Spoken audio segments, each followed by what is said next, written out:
Hello friend, इस video में हम समझने वाले हैं एस्टिग्मेटिज्म के बारे में, जो कि आईज का एक डिफेक्ट है। इसको ठीक कैसे किया जा सकता है और इसका रीजन क्या होता है इस डिफेक्ट वो हम समझने वाले हैं। तो जनरली ये जो बीमारी होती है, ये डिफेक्ट आता है, वो एज के साथ आता है। किसी पर्सन में जब एज ज़्यादा हो जाती है तो उसकी जो शेप होती है कॉर्निया की, वो चेंज होती चली जाती है, या फिर लेंस की जो शेप होती है उसमें चेंजेस आ जाते हैं, जिसकी वजह से उसके फोकस पर फर्क पड़ता है। तो इसको एक बार क्लियर कर लेते हैं कि लेंस की शेप में या फिर कॉर्निया की शेप में कैसे चेंज आता है। यहाँ पर ह्यूमन आई है, और ये इस आई का या फिर आई को जो प्रोटेक्ट करता है, ये यहाँ पर ये कॉर्निया है। ठीक है, ये लेंस को यहाँ पर कवर कर रहा है। एस्टिग्मेटिज्म में जो ये कॉर्निया होता है, इसकी शेप में चेंज आता है। अब यहाँ पर दो प्लेन की बात कर रहे हैं। एक तो करते हैं हॉरिजॉन्टल प्लेन की बात।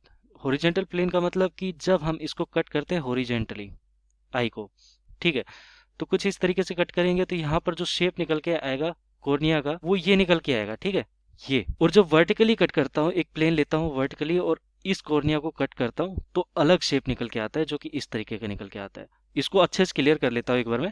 मैंने यहाँ पर दो प्लेन बना रखे हैं। एक तो यहाँ पर है, ये आई हमारी नॉर्मल आई है, ठीक है, और ये दो डिफेक्ट है, वो आई है। तो एक यहाँ पर वर्टिकल, जो कि ये येलो टाइप का दिख रहा है, ये वर्टिकल प्लेन है हमारा, और जो ब्लू कलर का दिख रहा है, ये हॉरिजेंटल प्लेन है। अब हॉरिजेंटल प्लेन क्या कर रहा है, यहाँ पर कट कर रहा है इसको कॉर्निया को। ये कॉर्निया हमारा अब कट करता है तो कुछ इस तरीके की शेप बाहर निकल के आती है। ठीक है, ये।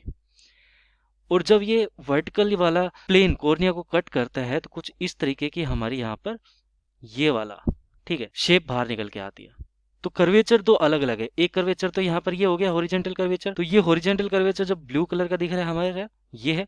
और वर्टिकल कर्वेचर कुछ इस तरीके का है, तो ये अलग शेप का है, इसका ज्यादा कर्वेचर, इसका कम कर्वेचर है, ये ज्यादा कर्वेचर वाला है। नॉर्मली क्या होना था कि दोनों कर्वेचर हमारे इक्वली होने चाहिए थे। ये वाला कर्वेचर और ये वाला कर्वेचर हमारा इक्वली होना चाहिए था एक नॉर्मल आई के लिए। ठीक है, लेकिन हुआ क्या, एस्टिग्मेटिज्म वाले व्यक्ति को यहाँ पर हॉरिजेंटल कर्वेचर और वर्टिकल कर्वेचर अलग अलग हो गए, तो उसकी वजह से उनके फोकस भी अलग अलग हो गए। तो इसको एनिमेशन समझते हैं। तो कुछ इस तरीके का एनिमेशन हमारे पास दो प्लेन है। एक तो है वर्टिकल प्लेन, जो कि यहाँ पर ब्लू लाइन है, ये वर्टिकल प्लेन वाला है। ठीक है, अब वर्टिकल प्लेन में क्या हो रहा है कि जब वर्टिकल प्लेन से कट करते हैं तो कर्वेचर अलग है, और कर्वेचर अलग है तो फोकस अलग है, जो कि पहले ही रेटिना के यहाँ पर इमेज बना देता है।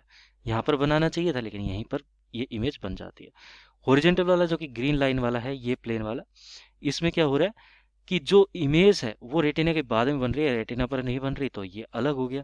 तो ये दोनों बीमारियां एक साथ हो रही है। यहाँ पर दोनों फोकस अलग अलग है, और दोनों फोकस अलग अलग है तो इमेज जो सही दिखाई देनी चाहिए थी, वो ब्लर दिखाई दे रही है। अब इसको ठीक करने के लिए हमें सिलेंड्रिकल लेंस का यूज करना पड़ेगा।